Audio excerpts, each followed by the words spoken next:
یاره په دې روژه کې خو دا خلک د 10 بجو پورې داسې ودي اړو راپاسي نه دا دې مونږ سهار کار له لاړو دا دې کار هم پکې وکړه دیاړي مو واغېسته یو رشقې واله نشته چې وروخېږو وایي کلیوال خو مې هغه دې ولاړ دی که نه زه دې خو به ځي که ناست یم روژه ده راوتي وو سورلی نشته دی غرمه ده کور ته به لاړ شو لږ ارام به وکړو او په خیر کلیواله ستړی مشه السلام علیکم وعلیکم سلام وروره څنګه چل څنګه چل دی کلیواله کلي ته نه ځې نه نه اوس راوتو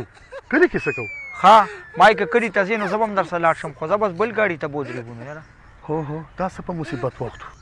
دا به ګنټه ولاړې نو زه به هم ګنټه ولاړ یم دا څه په غم وخت یار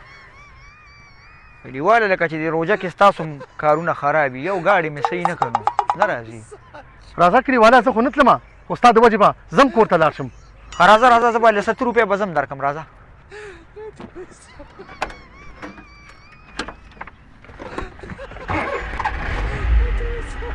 نو به زه خدای دې خوشحاله کړمه بس ما هم دا خبره کوله ما چې ته خوشحال یې نو موږ به خوشحال یو هلکه بېګارې مانځه کې پلار نو ما یې تپوس وکړو ما ته وایي چې ډېر سخت بیمار دی دړ هم پرې راځي وایي سینې هم خراب وي هر وخت او ټوله شپه ټوخېږي بیمار دی یار تکلیف دی ورته ها نو چې ته ډاکټر ماکټر ته هم ښولي دی او که نه ته خو دلته روتې هغه بل روډ دې هم سهار ګرځېده را ګرځېده یو ټوله شپه دا جټ وخېږي خوب هم ترې ونه کړو او یو ستا په رنګ بېګاري ده وخېږي نو ټوله ورځ لمانځه خراب کړي روژه ده دماغ هم کار نه کوي یار کلیواله ما خو ته روغه خبره وکړه پلار دې د الله بنده ډاکټر لیبوزه ده خدای مسلمانه پلار چې د بیمار یم یو کټ کې ته پروت که نه نو پر سکونه خوب پکې او دا پلار چې د دنیا نه لاړه که نه بیا به زه تا ته ووایم ښه بس ټیک ده ټیک ده ډېرې خبرې مه کوه د خدای مسلمانه پیسې در کومه تا خو په ذهن سم بوج راوړی دی ته داسې کې او که نه تا خو سم غوبل لوستی دی پیسې در کومه ښه هلکه امبولینس دې لار ورکړه امبولینس دې ښه لږ سیر ته شه د کلي لار هم د خدای دې خیر وکړي چې څه چل دی خو امبولینس دې دې خوا لږه لار ورکړه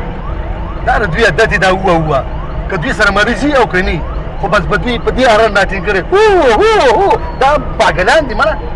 دا اوه نه دی دا دې کې پروت د مریض هغه دردېدلی اواز دی چې تا له چغه درکوي چې وروره په ما تکلیف دې ما له لار راکړه هسې بېسه دوی چغې نه وایي او بله زه ټیک شوه دې کې مریض هم نشته نو دا خو رواز یا به یو مریض پسې رواني یا به یو بل ایمرجنسي هغې پسې به رواني د خدای خاطر وکړه دوی له لار ورکول دا په مونږ باندې فرض دي لار ورکړه د الله بنده چې واوړي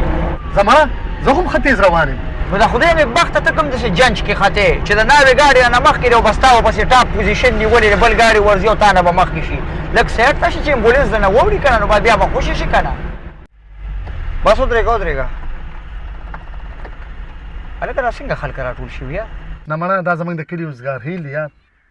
نه مړه اوزګار خیل نه د خدای مسلمانه دا خو د کلي خلک دی او کلي دی هغه د هغه ستا ورور هم جاړي یار چې څه چل دی خدای دې خیر وکړي نه مړه داسې وې راځه چې ورکو شو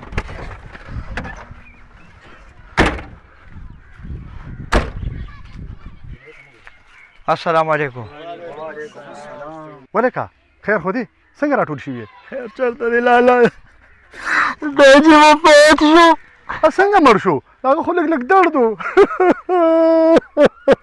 هغه درد یې زیات شو تکلیف یې زیات شو امبولینس والا ته هم رنګ وکړو امبولینس والا چې رنګ وکړو نو هغه ویل یاره زه رش کې ګیر یم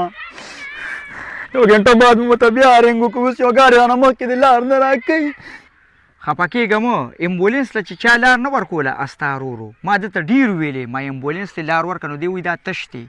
ګوره دا په مونږ باندې فرض دی که امبولینس کې مریض ای او که نه لار به مونږ خامخا ورکوو دته دا پته نه وه چې د امبولینس د پلار پسې روان دی نن به په خپله غم په خپله جاړی بلکل دا خبره خو دې ټیک ده یاره دا څوک دی دنه خو زه والله پوزې لرلم په شرمونو یې شرمولم بچې ته ته وګوره داسې عجیبه شان نمبر دی د مانځه په ټیم کې هم دی راپسې رنګونه کوي دا څوک دی ته لږ وګوره یاره ده خو بس زه یې بیخي تباه کړم چې دا خو کپنی والا دی نو کپنی والا ما ته څه وایي دا تا ته وایي په دې ګانا پرېږده خلکو ته چې رنګ کوې که نه هغه وخت سره ټوت کوي نو هغې په ځای وي ګانا به پرې راځي بیا وي ګانا پرې پرېږده راته وایي ورته وی خدای دې بیخ پرې ګانه وکاږه مړه وی د مانځه ټیم ته ونه پېژنده د مړي ټیم وی ته ونه پېژنده ورته وی سړی په مړي کې دی وی د مړي په ځای کې دی او تاسو د ګانو غم دی بند کوه ته ملګرو که دا ویډیو هم خوښه شوي نو دا مخکې شیر کړئ او یو لایک هم ورکړئ دا مخې م رڼا شه